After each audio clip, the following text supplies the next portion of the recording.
안녕하세요, 오토카 매거진입니다. 최근 각종 자동차 소식이 엄청나게 쏟아져 나오는 가운데 뭔가 코드명 J100, 디펜더 아니 무쏘 후속이라고 포지션을 정해놓고 잠잠한 가운데 하아오토가 파산을 신청, 미국판 특유의 허세를 제대로 보여줬고요. 가장 기대가 컸던 에디스 모터스는 현재 1조의 부채를 그대로 다 떠안을 수 없다, 대우의 전철을 밟지 않는다 라는 생각으로 썩은 가지가 없어지고 가장 중요한 뿌리만 남으면 인수를 한다 라는 기조를 지키고 있고요. K판 모시기? 그 사짜 냄새가 많이 나는 그 얘기는 바로 하이패스 하는 게 맞고요. 가평 잣됐네. 공장도 안 돌아가고 멈춰있는 상황인가 싶겠지만 아니요, 매우 잘 돌아가고 연구진 및 마케팅 부서도 열일을 하고 있습니다. 그 증거, 국내 소비자들이 무쏘 다음 코란도가 그립다, 무쏘보다 코란도를 원래대로 돌려놔라 라는 염원을 들었나, 스케치북에 그림을 그려서 엄마에게 자랑을 하듯 또 스케치 버전으로 이거 나올 거야, 이렇게 만들 거야 라고 언지를 주고 있습니다. 보통 정상적인 기업, 즉 흑자 기업이라면 모형이나 3D 렌더링 혹은 껍데기를 다른 것을 씌운 테스트뮬로 보였을 텐데 현 상황이 상황인지라 이렇게 스케치 버전으로 보일 수밖에 없는 게 안타깝죠. 쌍용으로선 최선을 다하고 있는 마케팅이라고 생각을 합니다. 이 한 장의 그림이 엄청난 파장 및 현기로 넘어갈까 하다가 다시 존버해야지 하는 분들도 있을 만큼 나름의 영향을 줬다는 거죠. 그리고 갑자기 최근 J100과 코드명으로 대놓고 코란도라는 것을 알리듯 KR100이라는 코드명 스케치를 공개한 이유, 바로 쌍용차가 인수의향서 마감 임박 시기가 거의 도래했기 때문에 기업 존속가치 어필에 총력을 기울이고 있다는 거죠. 망한 것이 아닌 임금의 30% 정도를 덜 받으면서 정상적으로 다니고 있는 건데, 솔직히 생산직 평균 임금이 현대차랑 비슷한 부분에 크게 놀랬고 임금 삭감도 안 돼, 직원도 못 줄여, 임원 경영진들도 길들여야 해, 무엇 하나 지금 망해도 이상할 것이 없는 기업이에요. 오히려 이렇게 나름 정상으로 돌려놓기 위해 차를 판매하고 있다는 자체가 매우 놀라울 뿐이죠. 이런 와중에 회생 법원과 투자자를 대상으로 존속기업으로서 당위성을 키우는데 집중하고 있는 겁니다. 솔직히 대우에 인수될 때도 부채와 인력 감축 없이 다 대우가 끌어안았다가 그대로 동반 침몰되고 말았죠. 이건 떼쓰는 게 다가 아니라는 겁니다. 뭐 여러 번 말해봤자 입만 아픈 얘기는 여기까지 하고, 일단 최근 공개한 디자인들이 심상치 않아요. 대중소처럼 큰 티볼리, 중간 티볼리, 티볼리 이렇게 나왔던 것과는 매우 다른 행보를 보입니다. 억지로 만든 듯한 패밀리 룩이 아닌 자연스럽게 기조들이 어우러지는 형식으로 파워드 바이 터프니스라는 새로운 디자인 철학을 바탕, 과거 코란도와 무쏘에서 이어진 그 강인함을 현대적 디자인으로 재해석하여 쌍용차를 좋아하는 소비자들 및 국내 산업 발전의 황금기였던 당시를 그리워하는 레트로적 디자인도 같이 맞물려 있습니다. 일단 이 부분은 인수가 된 후의 얘기고, 현재 중짜 티볼리인 뷰티풀 코란도, 참 이름 진짜 장명, 암튼 그래요. 그 모델과 10월 유럽 출시를 앞둔 코란도 이모션의 많은 판매를 위해 노력 중인 거죠. 만약 파워트레인을 그대로 놔둔 채 인 익스테리어만 바뀐다는 가정이면 인수되자마자 바로 빠른 재정비를 통하여 만나볼 수가 있겠지만 기존 코란도 라인의 정리 절차 또한 복잡한 수가 생길 듯 합니다. 그러니까 너무 쓸데없이 티볼리 중재를 만들어 놓고 코란도라고 붙였어요. KR100의 전면부 스케치를 보면은 과거 코란도 1세대와 2세대 디자인을 비교, 기존 디자인 아이덴티티를 계승하면서 브롱코 느낌, 아니 현대적 느낌을 잘 살렸다는 생각이죠. 사실상 따지면 2세대가 아닌 3세대로 표현하는 것이 맞지만 1세대 코란도가 패밀리라는 파생 모델로도 팔렸기에 좀 애매하여 저리 치간 점 참고 바랍니다. 자꾸 마음속의 말들이 필터를 거치지 않고 툭툭 튀어나오는데, 솔직히 J100은 디펜더를, KR100은 브롱코를 참고했다고 볼 수밖에 없죠. 동그란 헤드램프 때문도 아닌 주간주행등 DRL 및 방향지시 등 형식이 아니냐 바뀌냐의 차이가 있을 뿐 바탕을 비슷하게 깔고 간 듯 보여요. 개인적으로는 코란도의 그 특징은 둥근 헤드램프에도 있지만 깜빡이가 1세대부터 휠하우스 전면 위쪽에 장착되는 그 부분, 2세대는 그 부분을 정말 잘 살리면서 재해석된 부분이 컸고, 현재 공개된 모델 역시 특징이 잘 살아있지만 아쉬운 부분이 분명 존재한다는 겁니다.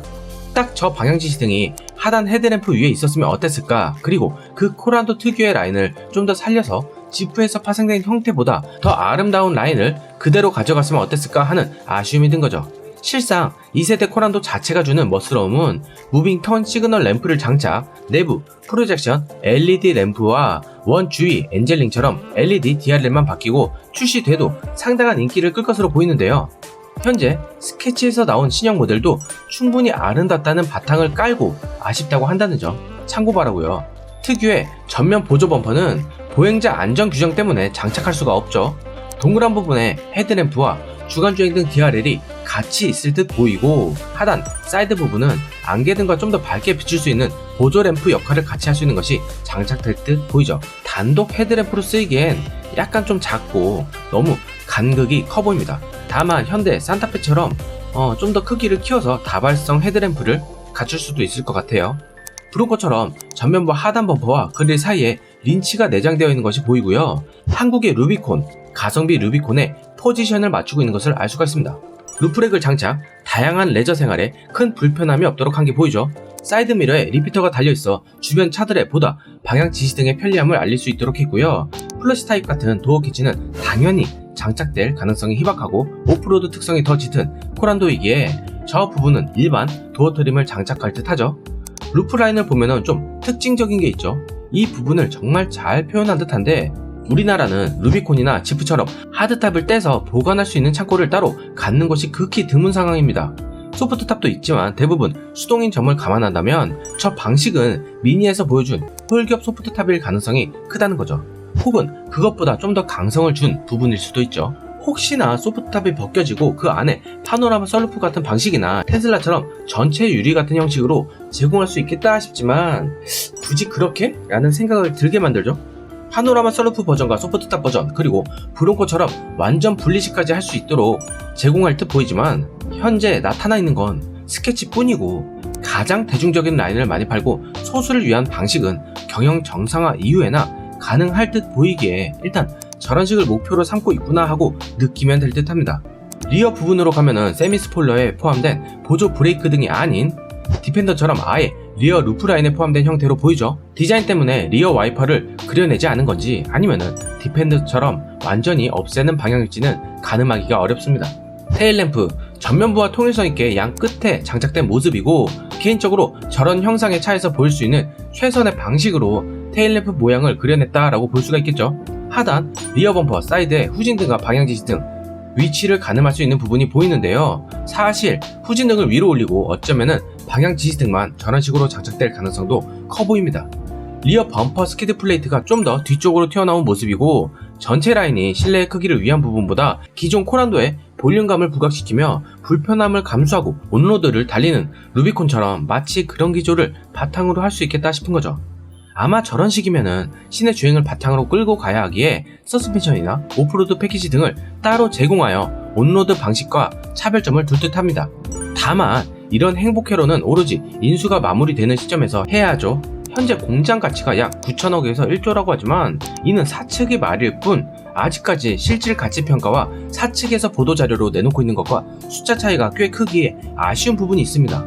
공장을 팔아서 이전하고 다시 짓겠다, 혹은 공장 라인이 있는 곳을 인수하겠다 하지만 실상 쉽지는 않죠. 땅값 및 각종 자재와 인건비가 과거보다 훨씬 많이 올라간 만큼 오히려 파는 순간 공장을 어디로 이전할지 완전 외진 곳에 이전을 한다고 해도 평택만큼 수출과 도심 지역에 납품할 수 있는 편리한 교통지역이 또 있을지 등, 이는 말 그대로 인수해달라, 우리 된다라는 행복회로일 뿐입니다.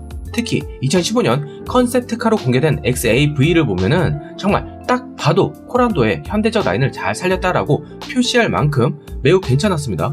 원형 헤드램프가 아니더라도 코란도의 재해석을 잘 표현했죠. 게다가 이미 컨셉트카를 선보일 정도면은 니콜라처럼 보여주기식이 아니라면은 어느 정도 진척된 상황이었을 텐데, 이것을 바로 엎어버리고 뷰티풀 티볼리, 아니 코란도가 나와버리니 경영진이 욕먹을 만도 하죠. 현재 제100에 이어 KR100 스케치 버전, 산업은행 및 정부에 어필할 수 있는 카드로 제시했다고 보는 시각도 존재하고요. 다만 현재 이 불안정한 상태가 지속된다면 현대기아가 각종 신제품 모델을 엄청나게 출시, 이 코시국에 어닝 서프라이즈를 기록한 것을 본다면은 쌍용뿐만 아니라 르노와 쉐보레도 반성해야 할 부분이라고 생각을 합니다. 이기는 게 아닌 매니아층을 만들어야 하는데 그 부분마저도 못 잡고 있는 게 현실이니까요. 네, 오늘 소식은 여기까지고요. 무쏘의 환생 예고에 이어 진탱, 코란도 환생 버전을 예고한 쌍용차. 솔직히 국내 산업은행이 추가 대출을 해주는 것에는 반대하는 입장이고, 실제로 혈세 1,900억을 아직도 갚지 못하고 있는 실정에 뼈를 깎는 노력보다 구조조정을 멈춰! 라고 버티는 상태에서 적극적인 인수 의사를 갖고 불에 뛰어들 기업이 얼마나 있을까요? 이런 비전을 제시하는 것과 매우 좋지만 좀 더 냉철한 시각도 필요해 보입니다. 그리고 J100 모델과 KR100 모델은 인수와 구조조정 후 꼭 더 멋진 파워트레인과 플랫폼, 그리고 브론코처럼 다양한 모듈화 등 어설픔보다 탄성이 나올 만큼 멋진 모델로, 매니아틱한 모델로 내놨으면 하네요. 구독과 좋아요 및 알람 설정까지 부탁드리고요. 날이 무척 더워요. 코로나도 날리고 건강 조심하시고요. 시청해주신 모든 분들 진심으로 감사합니다.